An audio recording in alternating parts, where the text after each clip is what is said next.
Hello. Welcome to the Mobile UX Marathon, a series of weekly webinars by Google on how to improve user experience and conversion rates on the mobile web.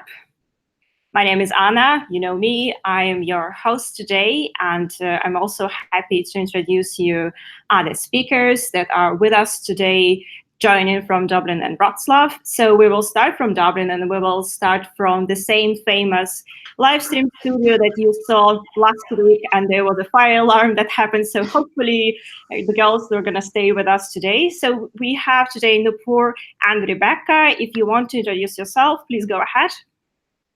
Okay, so hi everybody. My name is Rebecca. You might have seen me in previous live streams.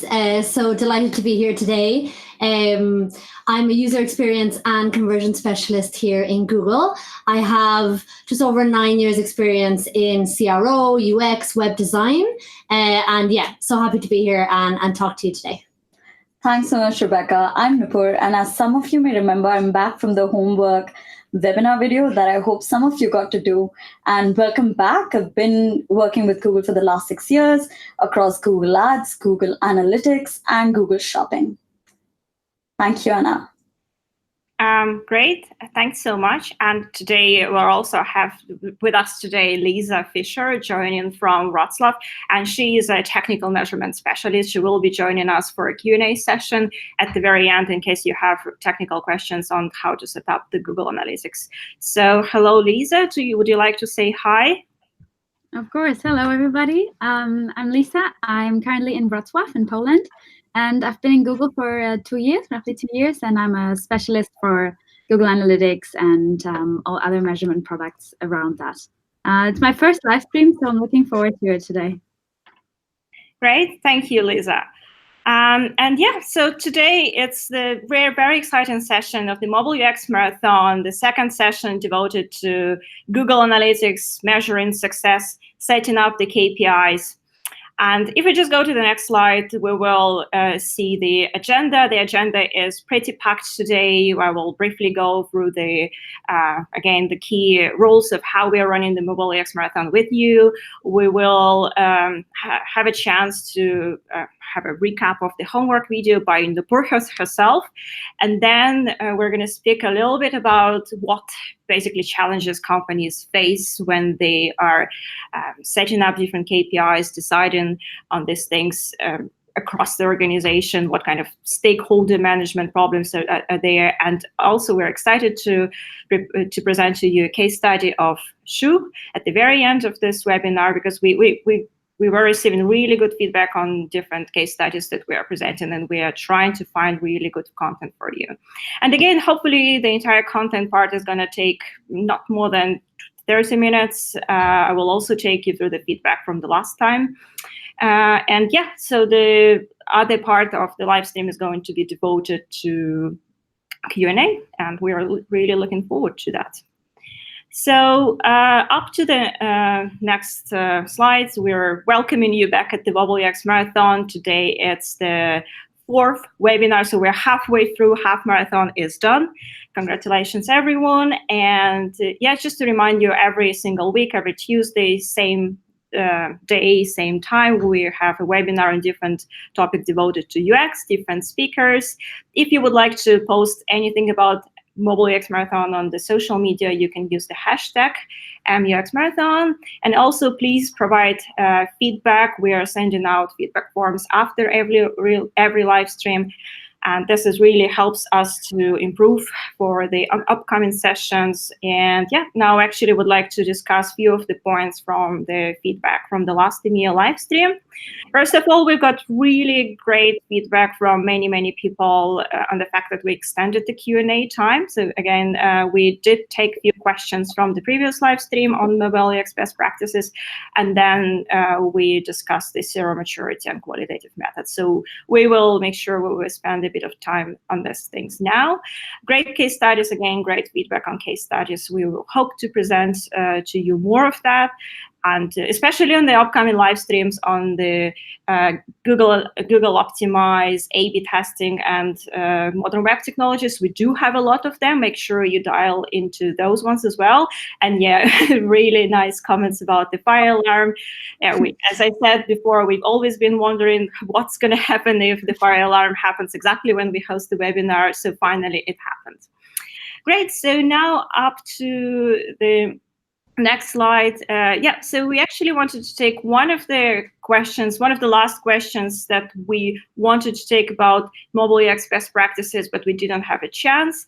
And I'm actually going to take that one. So it's about fixing the call to action on the bottom of the page, right? So this is one of the test recommendations that we advised you, because it kind of makes sense from the ergonomics perspective. It's really handy to have the key CTA fixed at the bottom of the page. It's always available to the user, and that's how the user always, again, knows what is the key action on this page. And the question around that was that, fixing the CTA in the bottom of the screen could be overlooked. It can be like a blind spot. And is there any best practice concerning the shape and the color, basically around the visual design of that? And we felt it's a really, really great point to address. So I remember even myself, watching browsing around one of the websites, and then I couldn't notice the key CTA fixed up to the bottom of the page because it was just really like camouflaging with the browser, I think it was just the same color as the browser, and I couldn't see that. So yeah, we discussed that with the UX team, and we thought that the best practices in here would probably be, first of all, that the call to action button has to look native to the website, not native to the browser. So maybe if you're using any brand colors, so it should be aligned with those ones. So make sure you're using different colors. Contrast colors usually work as well. And then in terms of visual design, you may consider using some padding, right? So maybe around the CTA, you can use some padding and borders drawing, so making sure that the CTA pops up visually. Sometimes what some of the brands do, they kind of break the key call to action into multiple elements. So you can, for example, display the price and then the call to action itself on that sticky panel. So like that there is a panel and the CTA is only one part of it. Yeah, so you do play around with the design, and as Luke Rublowski, the product director at Google, said, and you can find his videos on YouTube at the Conversions Google channel, good design is obvious design, and it's really, really hard to notice that one. So do watch his videos where he talks a lot about the visual design. So that was it on the mobile UX best practices, and we are actually excited to announce that since we've got really a lot of interest in this specific area, really a lot of questions on, well, guys, I have this situation on the page. How would you advise me to go for?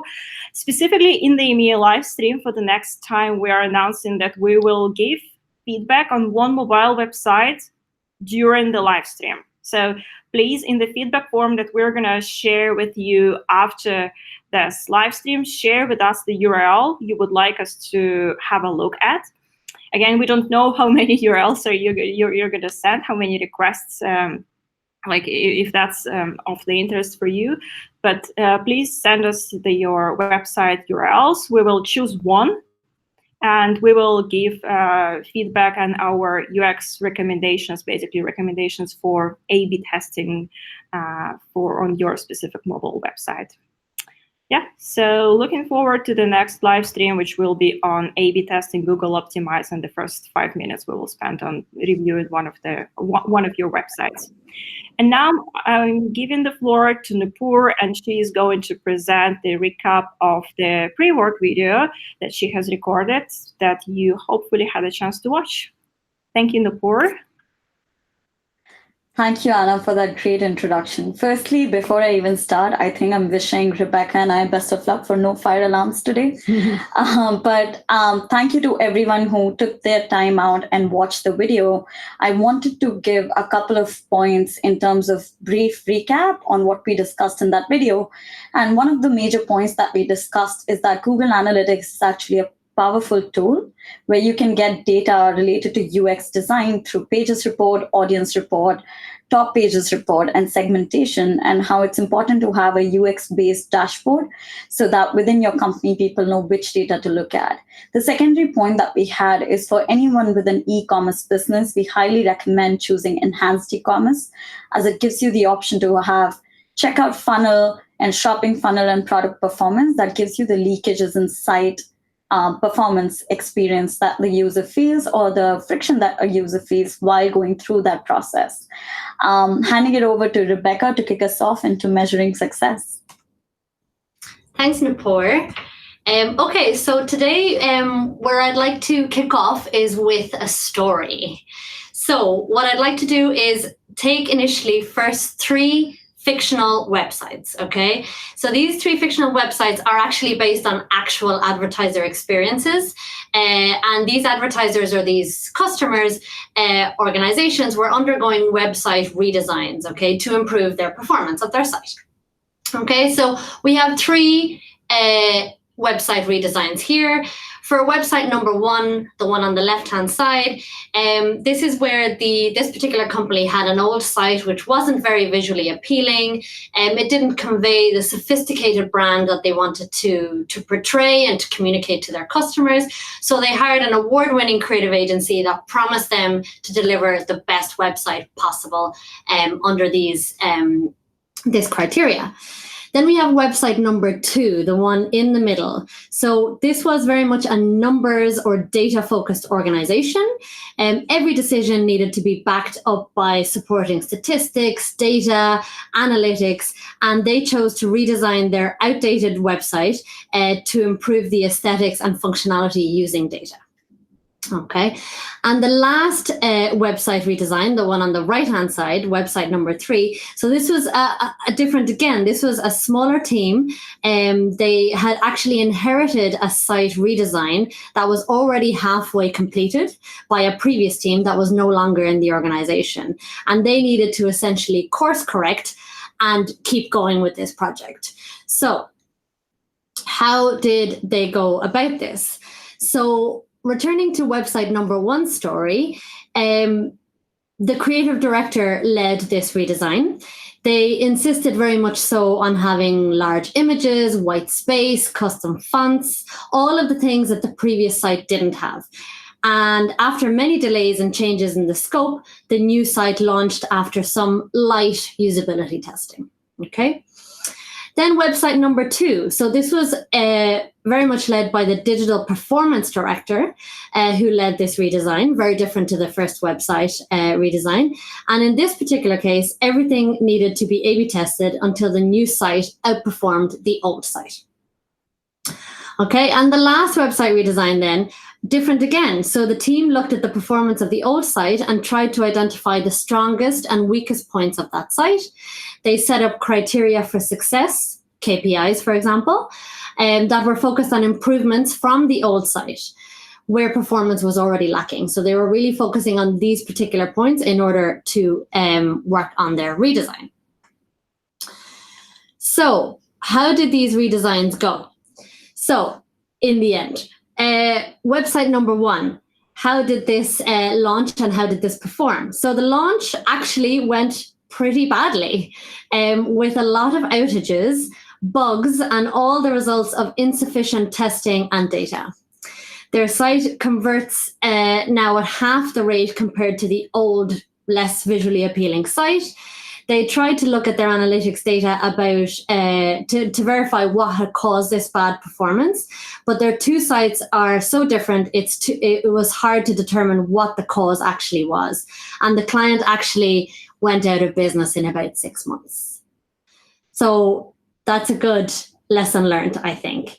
For website number 2, The new site actually outperformed the old site, but not on all the pages. The client or the customer kept testing the pages that didn't perform until they did, or until they're still doing it now. And in the meantime, they needed to maintain 2 separate sites, which required 2 separate teams, project managers, analysts, etc. So this required double the resources, and they still didn't know whether this redesign was actually a success or a failure. So it was really still a bit of a question mark as to, was this the right process? Was this the right result? And then for the last website redesign, this was different again. So they did a soft launch of the new site for about a month by making it available to a certain percentage of users, so a segment of their users. And they gathered user feedback and looked to even out the performance of the old and new sites. Once they launched, they continued to improve the new site by running A/B tests of different features, different elements, different details. Again, those that were weakest in the old site. And performance actually improved gradually and consistently over the last 6 months. So lots of learnings, I think, from all of those 3 different redesign stories. So to summarize, what can we see in these 3 website stories? First, ignoring data can lead to chaos, and it can lead to a disastrous result, as per website number 1. Focusing only on data as well being the other extreme can lead to an endless loop and perhaps even stifle innovation, like website number 2. So what we're really looking for is a balance.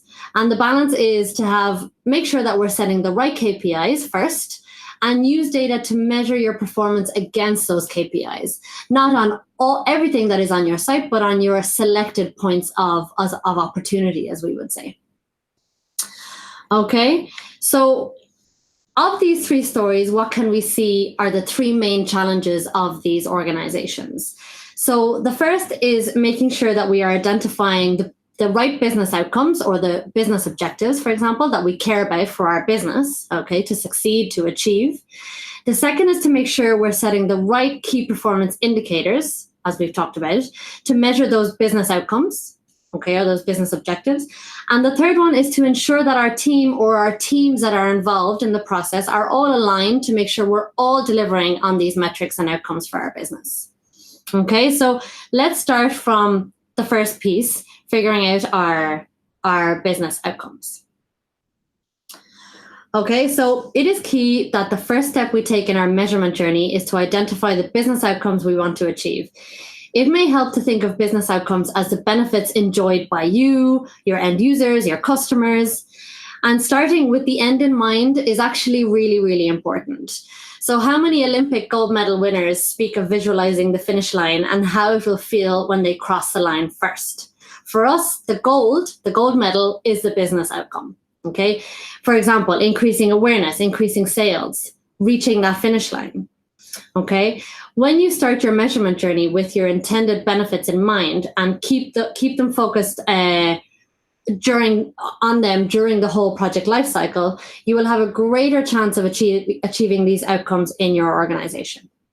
Okay, when business outcomes are identified and managed well, your organization will enjoy the greatest possible return on investment. The process of identifying business outcomes, though, is a low priority for many, unfortunately. We see that.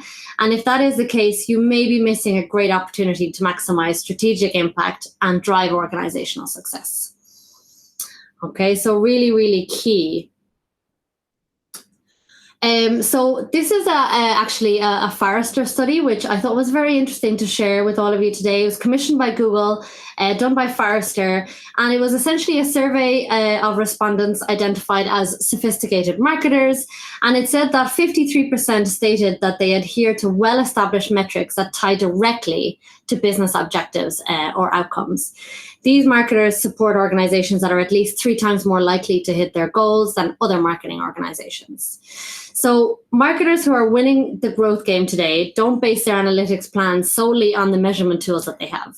They start with the outcomes of the business, like we've talked about, that they want to achieve. Then they determine the best way to measure for those goals. And if there's a mismatch between these goals and the measurement KPIs, it can have the potential to hinder the ability to drive the results you really want. So it's really, really important to take these steps logically and start with your business outcomes. Okay, so I wanted to bring back the CRO maturity model just briefly. This has been in previous live streams, and I just wanted to do a quick recap because this is very much relevant to measurement best practice.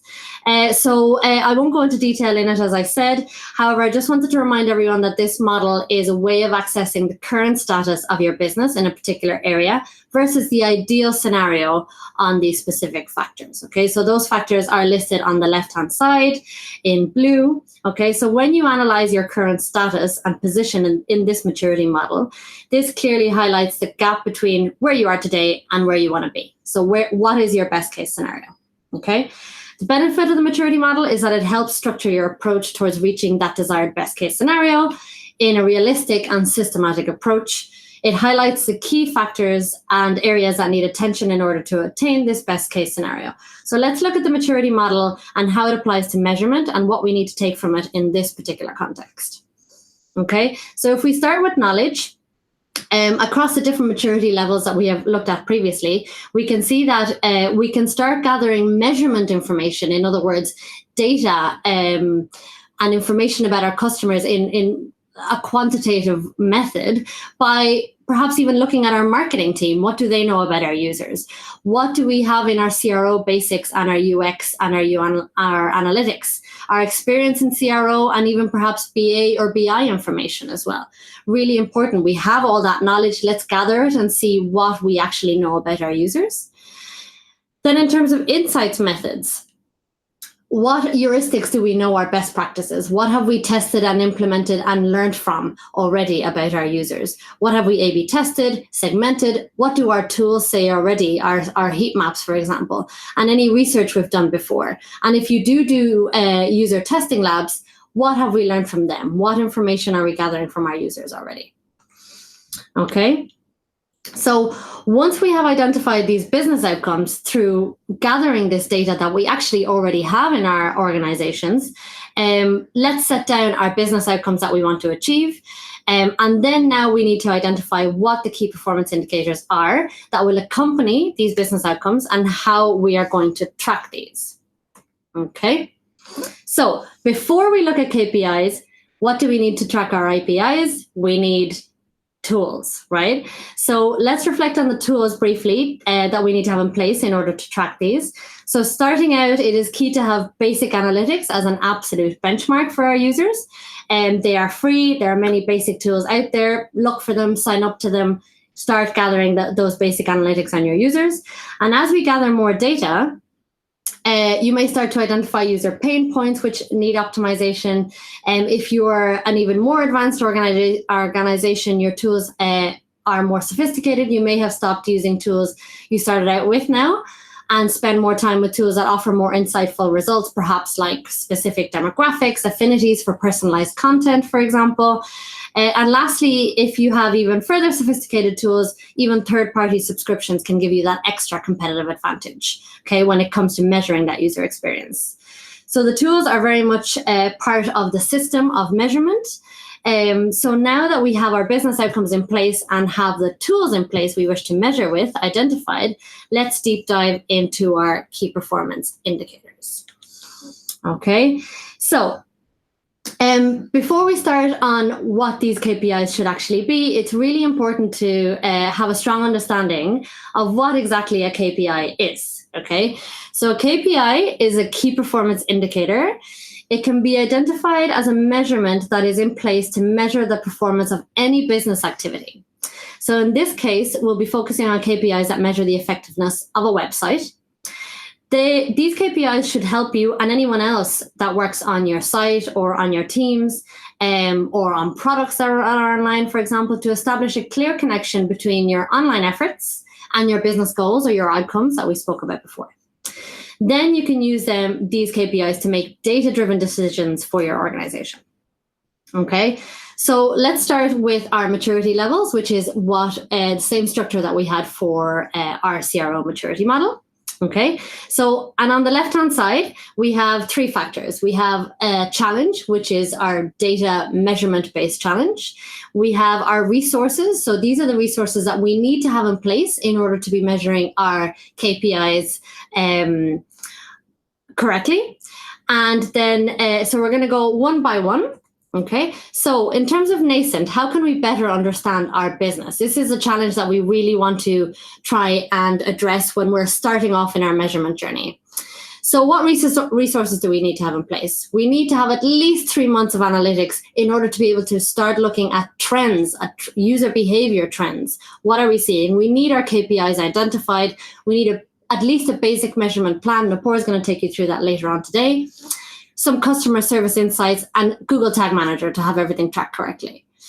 So when we're starting out, what's really great to start out at in terms of data measurement and user behavior is looking at what are our top landing pages, our top exit pages, our average time on page or site, the demographics and the device breakdown. What role does mobile have to play, desktop have to play, tablet have to play, or even app if that's what you're also measuring. Okay, so once we're growing now a little bit more, what can our challenge grow into? It could be, how can we inform our leaders about essential KPIs? Okay, what do we need to have in place? We need to have our e-commerce tracking on. Nupur spoke about this in the homework video, very important. Checkout flow tracked, our forms tracked. Revenue by product, if that's what you're offering. We need our goals set up. So what are we actually trying to achieve? And that needs to work alongside your KPIs. What about view segmentations, automated reports, search consoles, all really, really important resources to have on and tracking these KPIs. So at this stage, if we have all of these resources in place, we can actually start tracking really accurately online revenue, conversion rate, checkout drop-off, site searches, bounce rates, really, really important indicators of your user experience. Now, if we want to grow even further, how can we even use this data to make informed decisions and actually start optimizing our site? So we would look at having, for example, event tracking in place. Really important, can give you a very granular view on what your users are doing. Behavior and KPI alerts, further segmentation, even live pulse reports. So these KPIs then would be looking even more granular. So what are our CTA clicks, our form drop-off rates, time of form, CPAs, filters. Really, really great insight into our users. And even further, again, if we want to be at the top of our game, how can we adapt our online experience, our user experience to actually the evolving user behavior that we're seeing, and do this constantly, like very much an integrated culture within our organizations. So we could even go to the level of starting to work on personalization, personalizing the experience on a user level and using predictive analysis to really know who our users are and what they want. KPIs around this could be really having very detailed user journey analysis and cross-device tracking as well. Very, very sophisticated and really, really interesting as well. Okay, so we can also look at this model to assess ourselves in terms of where we actually are. Okay, so we understand this concept of maturity and the CRO model, but if we're going to ask ourselves, where are we as a data-driven organization? So here on the top in blue, what we can see is the answer to that question. So are we using data internally only? Are we only understanding what our users are doing within internal meetings, for example, internal updates? Or are we growing a little bit more and becoming more integrated with this data? Are we integrating data across different devices, across different campaigns, across different projects, for example, internally still, but are we communicating with each other and aligning with each other on data? Or are we even further than that? Are we collaborating, for example, with partners, agencies, on what this user behavior can translate for us? And again, the very best competitive advantage then that you can have is that we're actually adapting all of this data, cross-collaborating internally and adapting it all to what our user actually needs. And all of this, as you can see, as we grow in our KPI development and our resource development, we really gain a very strong competitive advantage as we move through this model. Okay, so now I'm going to pass you on to Nupur, who's going to bring it all together with our measurement plan. Thank you so much, Rebecca. I always find maturity model to be so interesting because it's so adaptive to no matter where in your journey you are. One of the things we did is, as a team, we decided, okay, what can we offer our viewers and audiences here to say you can take back and make it your own? And so what we did is we came up with a measurement plan. What you see on the screen is what we have been talking about. So what is the objective really, right? When you're trying to build out a measurement plan, one of the things to remember is, do you have the right stakeholders in the room? Do you have your product team? Do you have your design team? Do you have your data team on the table when you're building this measurement plan, so that you have everyone's buy-in and that from the beginning, it's a collaborative project. It is at the end a group, a social aim, because you want your business to succeed. And so objective, as Rebecca earlier mentioned, is that gold medal. And everyone needs to be aligned to know what that gold medal or the finishing line is. So you start out with building an objective together as a collaborative process. Then you work on goals, which are different ways or methods that you can use to achieve that objective. We use these, how do you measure success and how do you check in with your milestone is using KPIs. Some of the very great KPIs have already been discussed by Rebecca in the maturity model earlier. So it could be simply your conversion rate. It could be average order value. It could be paid scroll depth. It could be the number of days that a user takes to complete their journey. Then we achieve a target, right? So we have our check-ins, and we could have a 3-month target. We could have a 6-month target.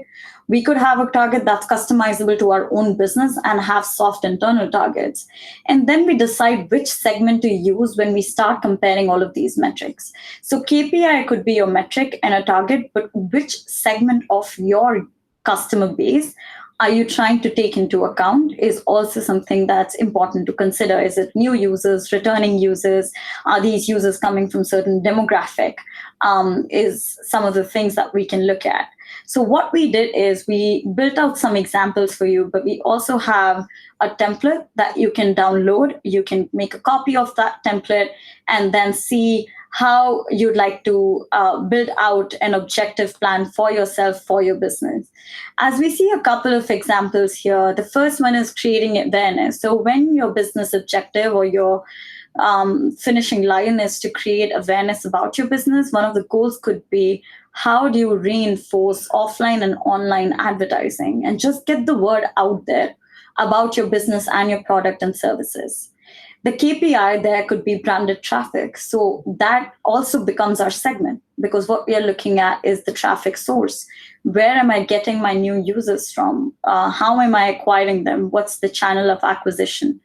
And we start looking at the branded traffic that we get and set ourselves targets which are realistic, but also you can use internal and external data to see what are the industry benchmarks.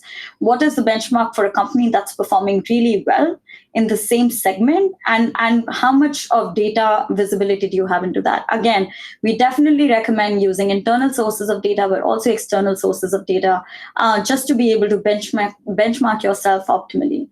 One of the second examples that we have here is to increase sales, which most of the businesses do have as an objective, the overall objective.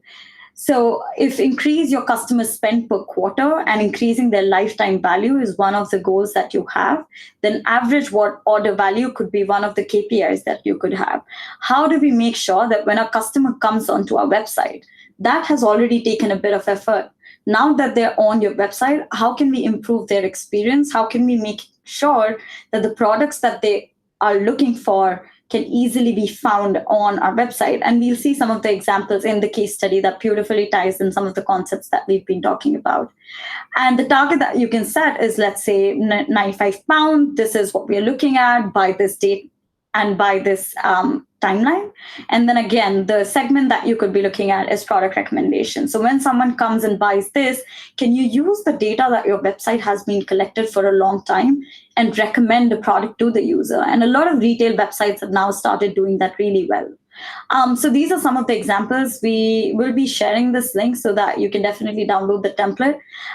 But one of the key things to remember, as we said, it's a collaborative process. Make sure that you have the correct teams in the room, the right stakeholders, and that you're setting this up for yourself and for your business's success.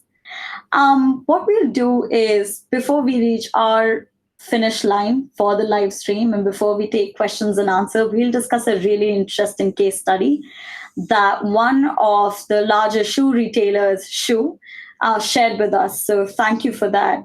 The story of Shu is in 2016, they received some feedback, right? They received feedback from their buyers, they received feedback from their brand teams, and the feedback was that the website is not cool.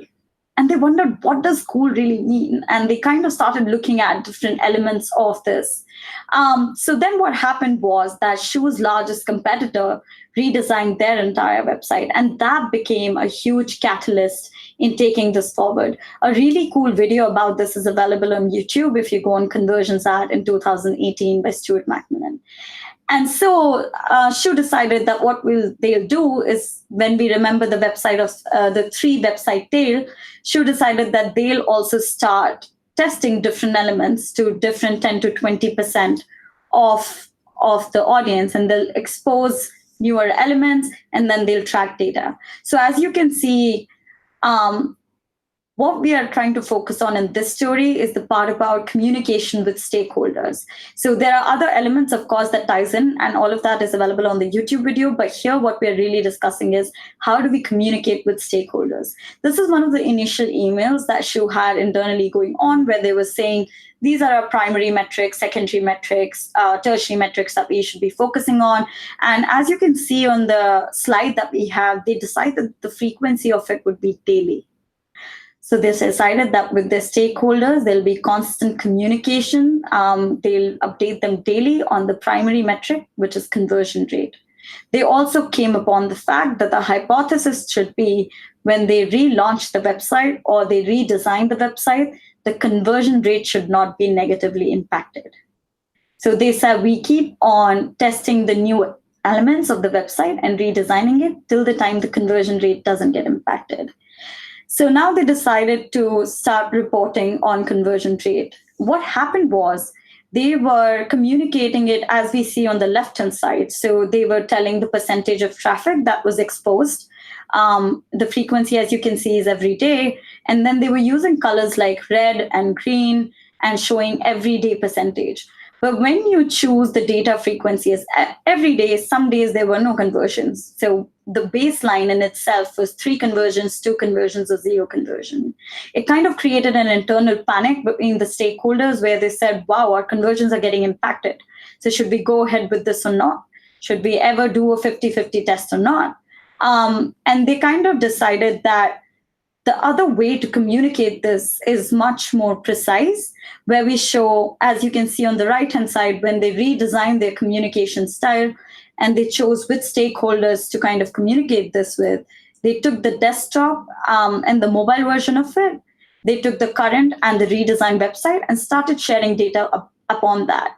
So one of the things is that, as a key stakeholder, when you decide to redesign a website and start sharing data with your stakeholders, you have the best knowledge in terms of how frequently you'd like to share data and what is the significant story behind it. So one of the things that we wanted to summarize and say is that when you're a key stakeholder sharing data, it is up to you to use that knowledge best and see how to create that story and the narrative of what might be happening.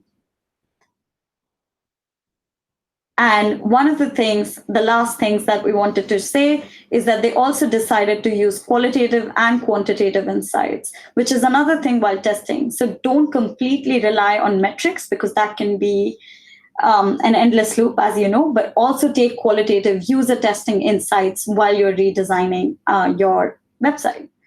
Thank you so much, Rebecca. Over to Anna. Great. Thank you so much, Nupur and Rebecca. Yeah, I just wanted to kind of summarize the entire point that we had around the measurement, the content we prepared for the measurement live stream. So first of all, the measurement zero maturity model applied to measurement is something that you can use and the measurement plan and go and download that. This is what kind of will help you to build up the strategy, to identify the key metrics with the stakeholders. And yeah, the case study, you should go and watch that video where Stuart is sharing like basically how things went in how things go in real life, right? So we're all planning a lot of different things and communicating things to stakeholders. But then when you are actually tackling a really, really complex and sophisticated problem as a website redesign, you know, there is no black and white there. It's really difficult. And, you know, website redesigns, they do happen. You have to do them. And the A/B testing approach is not an answer there. You have to be really understanding a very complex picture, looking at the qualitative data, micro conversions in Google Analytics, things like that. So yeah, Stuart talks about this in a very, very nice way. Go and watch that one. So on this note, we are going to take few questions from the live chat mixed with the pre-submitted questions through the Google Forms. And we will start with the questions in the forms while you're still writing your thoughts in the live chat. So the first one is actually something that we wanted to take to address in relation to stakeholder management and organizational challenges around UX and measuring success. So in terms of, so one of the questions submitted from EMEA was, who should lead a product analytics project and who should be accountable for the monitoring? So if anybody of the speakers wants to take that question, feel free to chime in. Yeah, and I can take that one. So really good question. So I suppose what I would start with would be to say that every organization is structured differently, right? And we all have different setups of teams. Some organizations have different resources as well available. We have to sometimes go externally. But what I would say is that, you know, it always needs to be a collaborative approach, okay? So where we have, for example, a product analytics project, we really should be involving, you know, the project manager or the product manager, the analytics specialist or the measurement specialist, and, for example, the web developers. Those would be the really three key stakeholders that need to work collaboratively from the very beginning, whether, again, as I said, they're all internal or they're external parties. We need to all work together and collaboratively. And I would suggest that that starts from the very beginning of the project. So where we're starting with our project plan, and we're setting out our business outcomes, our objectives, as we spoke about today, and make sure that we're all aligned on those business objectives and what we're trying to achieve together as a team. And I would say that from there, of course, start developing the KPIs of what you want to actually measure and track. Help you ask your web developers to set that up for you if you're not tracking it already. Ask your project managers or product managers to monitor that. And of course, we all have to communicate throughout that project lifecycle as well. So I would definitely advise from project plan, and you're setting these business outcomes in place and your KPIs, that you're having regular updates and meetings to actually feed back to each other what's happening, what's your view on what you're seeing in your position, and making sure that the project is as agile as possible. So, you know, what are we seeing in this data? What are we measuring? Do we need to be measuring something different? Do we need to be optimizing A/B testing, for example? So being as agile as you possibly can, always working together from beginning to end. Okay, would you like to add anything to that? No, I think like you've kind of pretty much summarized in terms of how that could work in stakeholder management. Great. Yeah, great answer, Rebecca. And if you take this further, like this organizational question, and I think another question that we had was about data-driven culture, right? So you talked about the zero maturity model, and that you know, organizations can be data-driven or data-informed. So how would you go about these things? How would you build, first of all, the data-driven culture, and how would you, I don't know, take it further in terms of the CRO maturity model of the organization? Yeah, so I think to be a data-driven organization, it's an ongoing process, it's ongoing work, but it is very, very valuable, certainly internally and to your users. So I think there's what I would recommend would be almost 4 steps, let's say, to start and continue building this data-driven culture. So the first would be to make sure that everybody in the organization, big or small, are goal-driven and focused on these goals or these business outcomes as we talked about before. So everyone needs to become aligned with the critical goals or the targets of the company.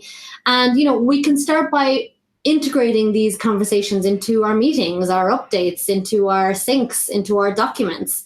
Everything is related to these goals or these metrics that we're trying to drive. The second piece, I think, is very much around having a lot of clarity, or as much clarity as we possibly can, and having a lot of confidence in what we're doing, and be very reassured about that we're going in a right direction, or certainly open to taking the current direction and being able to change if that's what's necessary, being agile, as we mentioned before. So having a lot of clarity around where we're going, our direction, our confidence in that, and, to make sure that we're, as Nupur had mentioned, making sure that we're taking into account a variety of data sources, that we're very clear on what those data sources are telling us. So having that clarity around data, what our insights are from that data, and again, building that into everything that we do, into our meetings, into our updates, into how we speak to each other. I'd say another third piece is around transparency as well. So making sure that we have visibility into what's happening throughout certain timelines, for example, the project life cycle, the next week, the next milestone, for example, and making sure that we're empowering everybody to act on this data that is available to them and transparent to them, right? So somebody may see something in the data that you may not see, right? So that's why it's so important to involve lots of stakeholders from different points for the project. And lastly, I would say is to make sure that there's accountability for how we measure our goals and our business outcomes. So wherever we put accountability is where it's going to matter, right, to everybody that's working on it. So as we said before, if we have a number of members, stakeholders, analysts, project managers, product managers, if we give them all accountability for these metrics and these ways to measure how we achieve this project, for example, it will really translate into the results, and it will also translate into how efficient that process is as well. Okay, so those would be sort of 4 steps that I would take to try and drive that data-driven culture. Great. Thanks so much, Rebecca. Yeah. The next question that we also had among the pre-submitted ones was actually around, well, you guys talk a lot about e-commerce, and specifically in the video recorded by Nupur, where we present key reports in Google Analytics that you can look at for UX insights. You also use e-commerce examples. So how GA can be used, what kind of insights we can look for any other businesses types, and can it be used in general? So if anybody wants to take that one.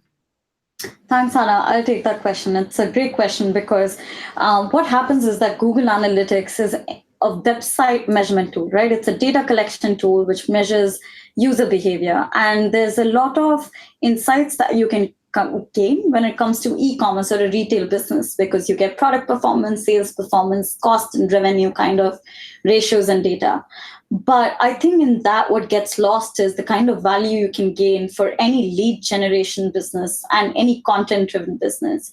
So the end goal that data serves is the insight that you can get out of data. So if your business, you want to figure out what is it that users are engaging with, what is it that they're interested in, what is it that we have launched on our website, new elements, how are users interacting with it? And not only that, I think the idea of Google Analytics is also how are we acquiring our users? What is the demography of people that we are acquiring users from? What happens is once you started building data pipeline for a long time, then it can give you a chance to innovate and also adapt, as Rebecca earlier mentioned. So sometimes we can ask questions, but who are these people who are engaging with our content? And if you don't have that data pipeline from the beginning, you may find it difficult to answer that question at that point of time. So I would recommend that if you have a website, even if it's a single page application website, which a lot of users have innovated and used event tracking, sending virtual page views to kind of just collect engagement with the website at different channels to modify it and to optimize it. I would definitely recommend having Google Analytics, using content groupings, seeing which demography they're coming from, seeing what kind of engagement users have with your website. Anything else, Rebecca, that you'd like to add on that? No, I think that was a great answer. Thank you. Great. Thanks so much. I would like to remind our audience that we still have about 11 minutes, maybe even more. So please submit your questions through the live chat so our speakers can see the questions and decide what they want to take. So yeah, the next one is actually also regarding different industries, and specifically, we had few questions from the B2B industry, and specifically, so can the bounce rate for B2B business models be higher than the one for the B2C business models? So anybody volunteers to discuss that one? Yeah, I can take that one, Anna. Yeah. So yeah, interesting question. I suppose, yeah, a B2B model, business model is very different to a B2C model. So a B2B model, let's say, could be, software as a service or a call center, for example. A B2C business model could be a retailer. So these are very different business models, and as a result, we have very different very different user funnels, right, and user experiences. And even within those verticals, let's call them, there could be very different user experiences, right, depending on brand, etc. So in terms of bounce rate, I think what's really important is to make sure that you're looking at what your user experience actually is. So what are you actually asking your users to do online? Or even on a device level, is it different? And really actually take that user experience yourself, have a look at what you're actually asking your users to do, and how does the bounce rate fit into that experience? Is it, does it make a lot of sense to have a high bounce rate or perhaps even a low bounce rate? It really does depend on your user experience. So I would suggest to take that user experience yourself and actually judge the amount of time and commitment that you're giving to that user experience. So if you're seeing, for example, a very high bounce rate, it could be that, it actually makes a lot of sense to the context of that user experience. Does a user need to simply come onto your site and do something quite quickly because they already have all the information, for example, and then leave? You might see a high bounce rate because of that. Or you might see, for example, that there is a long user funnel, and there is, for example, a piece of clothing which you want to add accessories to, and there's a lot of commitment there from the user and time spent on that experience, and you might see low bounce rates because of that, perhaps even a lower bounce rate than the average, right? So I would suggest to try and really experience what your users are going through, and then add that context to the bounce rate that you're seeing. It definitely does differ across verticals, across even individual brand experiences as well. And then add that context to your bounce rate, and it will make a lot more sense to you, I think. Yeah, thanks so much, Rebecca. Anybody wants to add anything, or we come to the next one? I think just one finishing thought on bounce rate, because having worked with Google Analytics for 6 years, people sometimes pay too much attention to bounce rate, which is great, but I would suggest also kind of package that with other engagement metrics. There are so many engagement metrics available in Google Analytics that if you just look at bounce rate, that may not give you as much insight, because there is actually no benchmark that you could have, considering what Rebecca mentioned. The design of your website could be different, the audience could be different, the kind of business that you have could be different. And so what I suggest is taking engagement metrics like page scroll depth, time spent on website, and bunch them up together to kind of track them and see how that goes. And I see Lisa nodding in agreement. That's it. That's all I wanted to add, Anna. Yeah, thanks a lot. So since we don't have that many questions in the chat, we will take the only one submitted by Bar Best. And I actually saw this question earlier in the APAC live stream, and I thought that it's very well addressed. So how can we measure influence of mobile UI design on offline sales? Go watch the APAC live stream if you want to get a very nice and a comprehensive answer on that. But if anybody also from EMEA speakers has any take on that, because basically in the feedback forms. We also received few thoughts on like it's really nice to have different perspectives from different speakers, different experts. So if anybody in EMEA today has a take on this. Yeah, I think that's a great question. And I also like the fact that people submitted that feedback about different perspective, because I think we also kind of learn through cross-region collaboration. One of the things that I wanted to say with any offline sales is that how well are you tracking it, and do you have a single source of truth? By that, I mean, are you integrating your offline sales data back into an online dashboard where you're seeing the rest of the data? And there are plenty of tools available. And I'll speak just from the perspective of Google Analytics and Google AdWords. You can import your offline conversion data back into that. What that does is it gives you a singular view of online and offline conversions, and have almost an online to offline omni-channel vision of your data and your acquisition. Once you have that, and once you have enough data over that, you can start testing out your mobile design elements with the insights that you have from your business earlier, and see how it kind of just like moves the needle on your offline sales. I would say it's also interesting to see how you can use a proxy for offline sales. And maybe there's an offline marketing that you're doing. Can you track that offline marketing impact on your online traffic that you're getting? So see what good proxies also you can use. So if the infrastructure is complicated and importing that data back into Google Analytics or AdWords or any other online tracking platform that you're using is difficult, see what are the proxies you can use to offline sales that can show similar impact onto it, which could also be offline engagement, store visits, and different proxies that are available. Thanks, Nupur. If there are no more opinions on that, we're going to go to the next one, which is actually a pre-submitted one.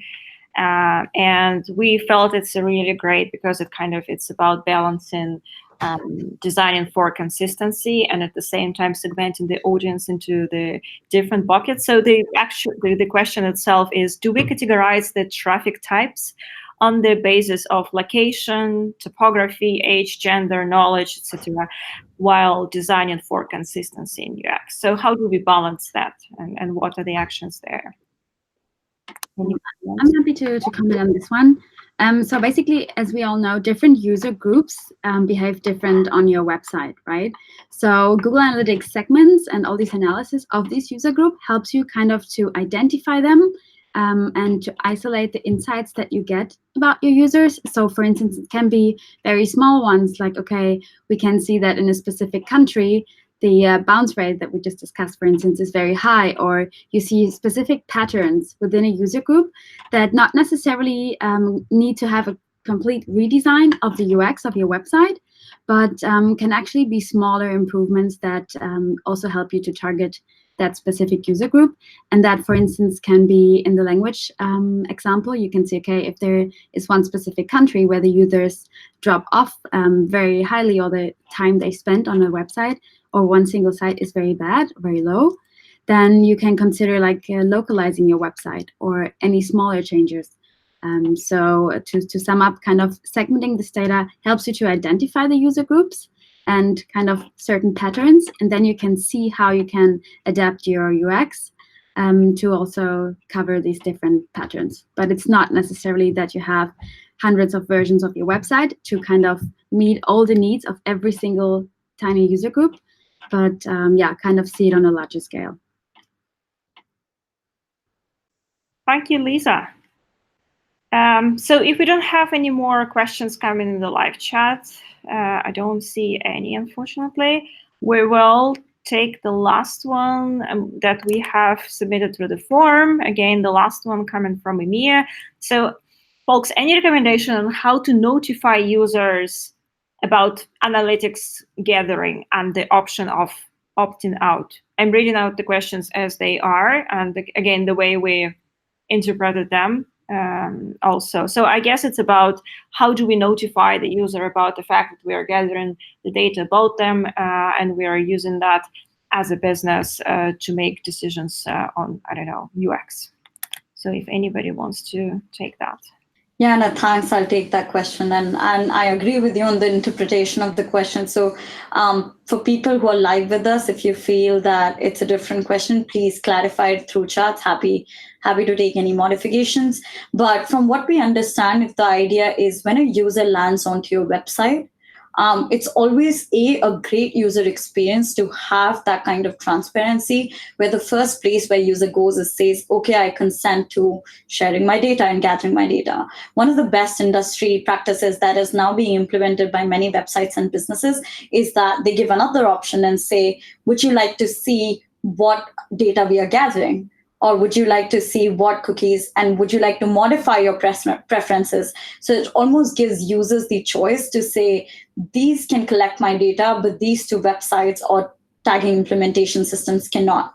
And that gives them greater control over the data that they're collecting. So I would say keep it simple, keep it clean. So give users the option to opt in or opt out, but also give users the option to modify their preferences so that they can say, I'm happy to share my data with these, but not with a couple of other tag management systems.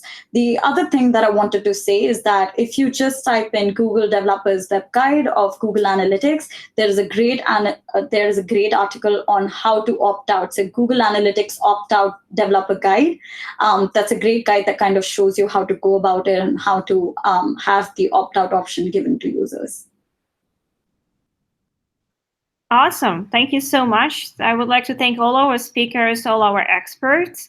And on this note, we are done with the Q&A. And just I wanted to announce quickly what will be the webinar happening next time at the Mobile UX Marathon. So next week is a very exciting topic where we will be talking about A/B testing in general, and we will be using examples from Google Optimize. We will have really great expert, Maya Bilic, joining us next time. So you probably already saw the pre-recorded videos by her on our Mobile UX Marathon website.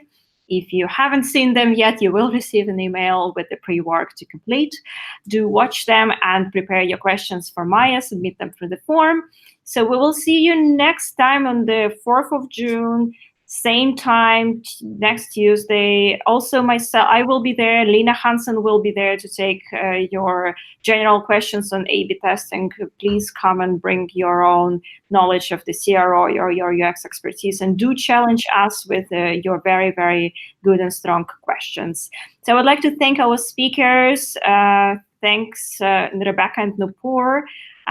You didn't have any fire alarms today. You can actually say goodbye to our audience. And thanks so much, Lisa. Thank you for your time and joining from Wrocław. Goodbye, Lisa. Yeah. Thank you so much. It was a great experience, Rebecca, and I thoroughly enjoyed it. Thanks, everyone. Thanks, everyone. Ciao. Thanks, everyone. Bye, and see you. Bye. Bye.